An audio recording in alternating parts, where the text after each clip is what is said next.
Hi friends, இப்போ நம்ம வந்து நெல்லி காரம் இனிப்பு கலந்த மிட்டாய் பார்க்க போகிறோங்க. எப்படி செய்யலான்னு பார்க்கலாங்க. வாங்க பார்க்கலாங்க. மிட்டாய் ப்ளஸ் காரங்க. இதுக்கு 1 கிலோ எடுத்து வேக வச்சு வச்சுருக்கேங்க. நெல்லிக்காயை க்ளீன் பண்ணிவிட்டு வேக வச்சு எடுத்து வச்சுருக்கேங்க. வெந்துருச்சுங்க. இதை இப்போ ஆற வச்சுட்டு சொல்கிறேங்க. நெல்லி இனிப்பு கார பைட்டுங்க.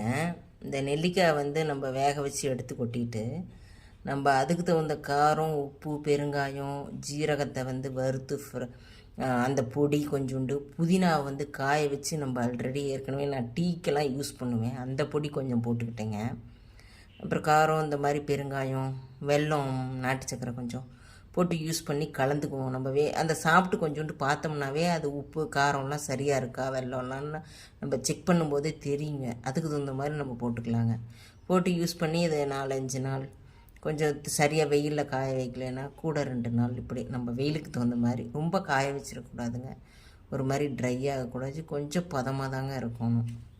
வீக் வச்சுருந்தேன், ரொம்ப அதுக்கு மேலேயும் வச்சுருக்கக்கூடாது. ஒரு 6 days இப்படி இருந்தால் கூட போதும். ஏன்னா ரொம்ப நாள் நம்ம வெயிலில் வச்சுருந்தோம்னா ரொம்ப ஹார்டாயிரும். இதுவே வந்து பதமாக தான் இருக்குது, பதமாக தான் வைக்கணும். ரொம்ப ஒரு மாதிரி ரொம்ப நாள் 10 days இப்படி வச்சுருந்தோம்னா மொறுன்னு போயிருங்க, சாப்பிட முடியாது, ரொம்ப ஹார்டாக இருக்கும். பசங்களுக்கு விரும்பி சாப்பிடுவாங்க. நம்ம சம்மரில் ஃப்ரீயாக இருக்கும்போது செஞ்சு வச்சிட்டோம்னா வருஷத்துக்கு வர்ற மாதிரி செஞ்சு வச்சுக்கலாங்க. ஹாய் ஃப்ரெண்ட்ஸ், இப்போ நம்ம தேன் நெல்லி பார்க்கலாங்க. இது எப்படி செய்கிறதுன்னு பார்க்கலாங்க. வாங்க வீடியோக்குள்ளே போகலாம். தேன் நெல்லிக்காய்க்கு 1/2 கிலோ நெல்லிக்காயை நல்லா க்ளீன் பண்ணி துடைச்சிட்டு அதுக்கப்புறப்பா இப்போ நான் எடுத்து வச்சுருக்கேங்க. இது வெந்துருச்சுங்க. இப்போ எடுத்து ஆற வைக்கணுங்க. தேன் நெல்லிக்கு ஆற வச்சுட்டு சொல்கிறேங்க.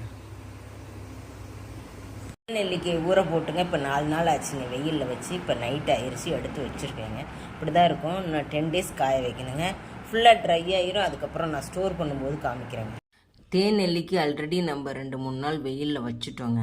நான் ஒரு 2 நாள் காய வச்சா போதும். இதுக்கு வந்து இந்த நெல்லிக்காயை வேக வச்சு ஆற வச்சுட்டு எடுத்துட்டு நம்ம தேனுக்கு சேர்க்கும்போது பார்த்து எவ்வளோ மூழ்குதோ அந்த நெல்லிக்காய்க்கு அதுக்கு தகுந்த மாதிரி தேன் ஊற்றணுங்க. அதுக்கு ரொம்ப அப்படி ஊற்றணும், இப்படி இந்த அக்யூரேட்டாக இந்த மெஷர்மெண்ட்டில் ஊற்றணும் அப்படிலாம் கிடையாதுங்க. நம்ம இந்த நெல்லிக்காய் வந்து பாட்டிலில் போடுறோன்னா அதில் தகுந்த தேன் ஊற்றினோம்னா அதுக்கு தகுந்த மாதிரி மூழ்கிற அளவுக்கு போட்டோம்னா தான் அது கரெக்டாக இருக்குங்க. நல்ல ரெசிபி தயார் பண்ணியிருக்கோங்க. ஓகே, பாய்.